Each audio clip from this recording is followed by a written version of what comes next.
This would be Sideways, New York, and it's an interesting little game, I have to say, after my time playing with it. I'm doing something a little different for this cheap thrill, but my logic is that you guys don't want a first impression for a cheap thrill. Given that it's a game that you're buying for the time to enjoyment ratio, you don't really want a cheap thrill, you want a more in-depth coverage about the game and why it's worth the small price that you're willing to pay. Because money is clearly something that matters to you, and therefore you don't want to spend it on games that are absolute trash. You want to know that you're spending on things that are fairly decent, or you want to know if this game is worth the money that you're willing to pay. So, with that being said, this is Sideway New York, and the footage that you'll be seeing in the background is me blasting through levels randomly and boss fights and whatnot. The game is of course brought to you by Playbrains and Fuel Entertainment. Playbrains you may already know for Madball's Bow Invasion, or whatever it's called. A weird little multiplayer co-op single player ball thing where you control a strange little ball and you get guns and you roll around, and it's weird. I've played it and I still don't even know what I did. And I was a ball and I had a gun, then I changed it into another ball and I got another gun. It was pretty interesting. They were balls. They didn't touch, so it's okay. So, Sideways New York is a very weird adventure platformer like you've never seen it before, as they claim on the features page on Steam, and I have to admit I haven't seen anything like this in my time of gaming that I can remember. How it works is you play Knox, and Knox is looking for his girlfriend, who is randomly missing, and all of a sudden you get turned into graffiti. And so you're 2D in a 3D world, so crates can actually be sat away from a wall and you can drop down behind them, but other things are against the wall so you can actually stand on top of them. And you can run along windowsills and along pipes and stuff that are actually stuck on the walls. But you can also drop down below some things as well. And you kind of work your way along the side of buildings and then round the other side and then up onto roofs, and you're flat on the roof and then you drop back down, and it's really weird. And the game claims that you have to master the challenges of changing camera angles, and I was worried by this. The idea of like mastering camera angles in a game is terrifying. Like, camera angles in games cause so many deaths and cause so much rage that the idea of mastering this is rather horrid. But I have to admit, I liked it. After spending as much time in the game as I have tonight, I have to say that I really enjoyed the way this game works. It flows really awesomely around the buildings and up and down, and there's certain environmental aspects that you have to watch out for, such as water and electricity and thorns, graffiti drawn on walls and things. And the changing of the 2D, 3D aspect thing is rather awesome, I will give it that. And as you go along, you unlock abilities, and you have the standard thing, and there's tokens to collect and times and whatnot. And I have to admit, like, there were puzzles in this game. Like, you could get round certain areas, and then you had to you could see markers on the other sides of walls, and you had to try and get round to them and drop down onto them. And it was really odd. The graphic style in the game was really awesome. I liked the artistic style that they've taken. The whole 2D, 3D thing works. The graffiti style gameplay works. The fact you actually have to color in some to jump onto them also works.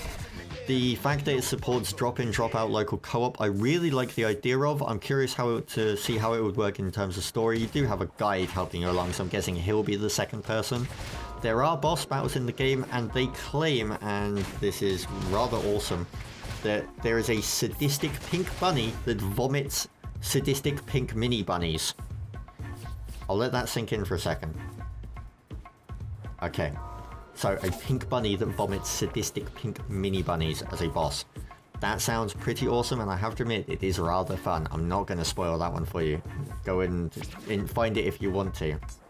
The music in the game is of course brought to you by Mr. Liff. If you don't know who that is, then you may not be into that type of music.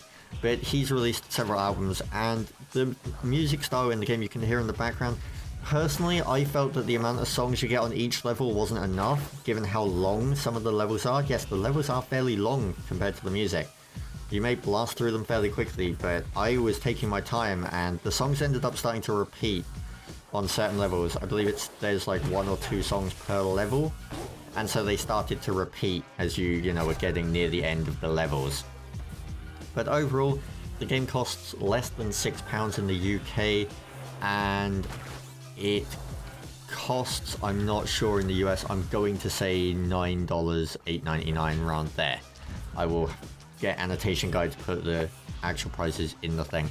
So I have to admit, for the amount of time that I've spent in the game so far, I'm really enjoying it, and I would say that it's worth that amount of money if you're after an adventure platformer, quite a cheap one that's of course got Steam achievements built in and has a really nice soundtrack to it. I will honestly admit that the soundtrack by Mr. Liff is really good. It's very hip-hoppy and it suits the graffiti style. It really does work with it. The length of the game and the longevity of the game seem to be about worth the amount of money that you're going to throw down on it. There's quite a few levels in the game. There's also the co-op option that you have and the ability to go and collect everything if you're a completionist. If you're not a completionist, you still will get your time to money ratio out of this game. It is worth it, as I've said, if you're looking for a platformer. If you're not after a platformer, then maybe give this one a miss, but for the price, poke your head in, you never know. There is also a demo, of course, so if you're curious, you can go try it out. Personally, I liked Mad Balls, even though I had no idea what I was doing, and I liked Sideway even more. Like, Playbrains have really kind of got me with this one.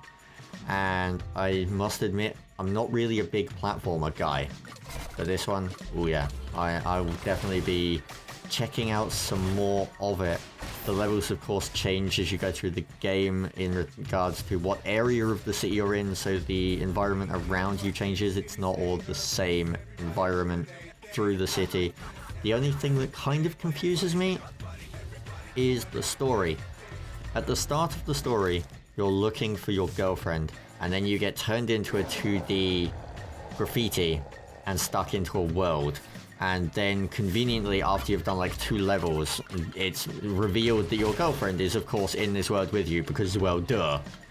That to me seemed like it was rather odd that, you know, those kind of things were both there. You didn't really need it. It's like, hey, he could have been turned into graffiti and that's enough of a story right there.